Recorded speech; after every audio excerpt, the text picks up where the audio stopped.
Kembali lagi ke channel Sahabat Mananang. Kita akan melakukan penelusuran atau pengungkapan dari sejarah Sendang Kamandanu ini atau pentirtaan Kamandanu ini, yang konon adalah tempat dari Sri Aji Joyoboyo merenung dan juga mandi membersihkan diri sebelum moksa di Pamenang sana, Pak ya. Iya. Ya. Ini kita tanya jawab ke narasumber Mbak Nanang sendiri juga. Dia sudah mengenal seluk-beluk dari tempat sini. Mbak Nanang, ini mungkin aku mewakili pemirsa, saya mewakili pemirsa. Ini tanya, kenapa ini kok sampai disebut Sendang Kamandanu? Ya, beliaunya dulu istilahnya gimana ya, semedi di situ.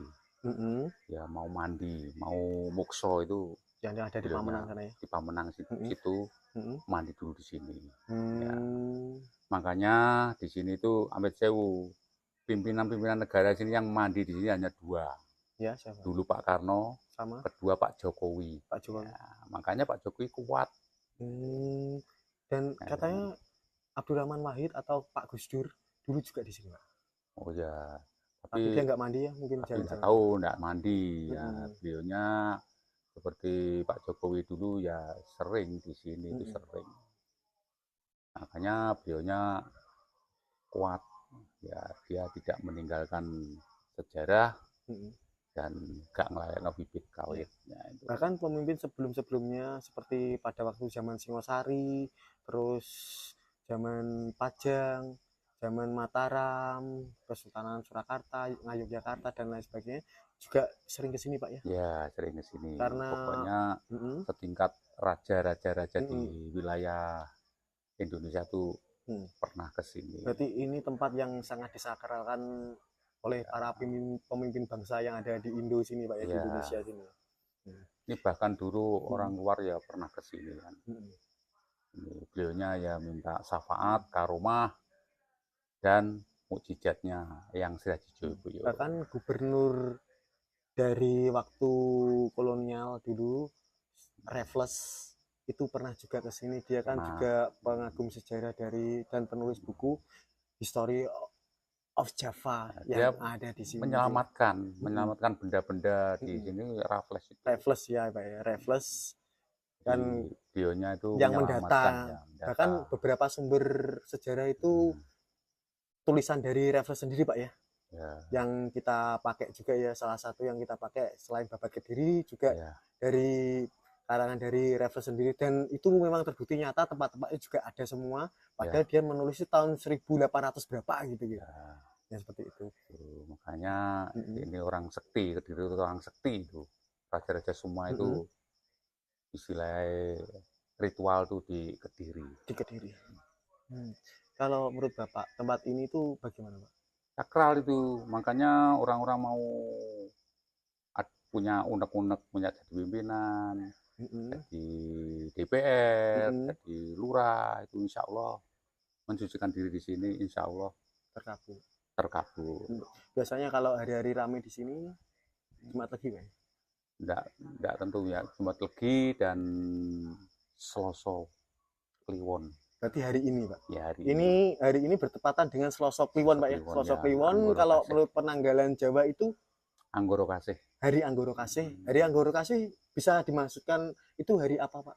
Ya, istilahnya hari ritualan kemenangan, istilahnya Cinanya tuh hoki. Hoki, oh seperti itu. Kita bertepatan di pendopo dari yang Kamandanu. Iya, dari Pentilasan atau Tirto Kamandanu, pentirtaan Kamandanu. Kita berada di tengah dari aula itu atau pendoponya.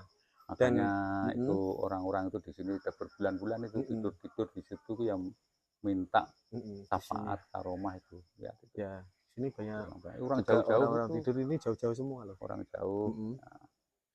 Jauh dia punya tujuan, mungkin mau nyalek atau apa, kita juga nggak tahu. Yang banyak itu nyalek ya. Sekarang kan bentar lagi pemilu nasional ya, mudah-mudahan pemilu ini insya Allah tidak ada ribet-ribet, tidak ada bentrok-bentrok, dan tidak ada peperangan-peperangan.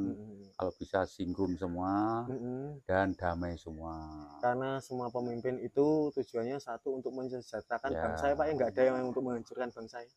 Nanti saya tuh teringat walinya Pak Karno itu, Eyang Kusno itu. Saya teringat jangan meninggalkan sejarah itu. Dan ngelalekno bibit kawit, jangan sampai jas merah. Dulu Raja Kartanegara, Hayam Wuruk, terus dari Raja Kesultanan Mataram, Pajang, Demak pernah mandi di sini, Pak? Iya, di sini istilahnya sentralnya. Di sini sentralnya. Itu. Dan untuk pandangan secara goibnya di sini tuh banyak sekali, Pak ya. Banyak. Tentara-tentara zaman dahulu ya. Ini di pagar betis goib semua nama. Jadi kalau di sini pesan-pesan dari Mbak Nanang kalau mau ke sini itu harus gimana, Pak? Ya harus bersih. Dua, mandi dulu, bisa mensucikan diri, baru sowan di situ, terus di Pamuksan Pamenang itu. Ya. Berarti di sini ada berarti sangat berhubungan dengan yang Pamuksan yang ada di Pamenang, Pak ya? Betul. Jaraknya nggak terlalu jauh juga ya? Ya, tapi harusnya di sini suci dulu, baru sowan sana. Seperti itu. Nanti berarti sebelum ke sini, sebelum ke Pamuksan kita harus mandi dulu di sini. Itu wajib nggak wajib, tapi memang kita ikuti dari beliau Sri Aji Joyoboyo juga melakukan seperti itu. Kita juga harus melakukan seperti itu juga ya, Pak ya. Ya mudah-mudahan ini Indonesia ke depan ini loh bisa lebih baik dan toto tentremnya tuh lebih baik. Dan saya mendoakan semua anak-anak saya, cucu-cucu saya, dan pemirsa juga, pemirsa saya, penggemar saya, dan kolega-kolega saya doakan biar Rahayu selamat. Sawal sekarang sampai Sawal tahun depan pinaringan kehidupan lebih baik, hoki lebih baik, rezeki lebih baik, keimanan lebih baik, keberhasilan lebih baik, kerukunan rumah tangga lebih baik, kerukunan persaudaraan lebih baik, lan selamat, tidak ada halangan apa-apa. Ya. Kita akhiri untuk sesi pengungkapan sejarah dari Sendang Kamandanu atau Pentirtaan Kamandanu. Wassalamualaikum warahmatullahi wabarakatuh. Waalaikumsalam warahmatullahi wabarakatuh.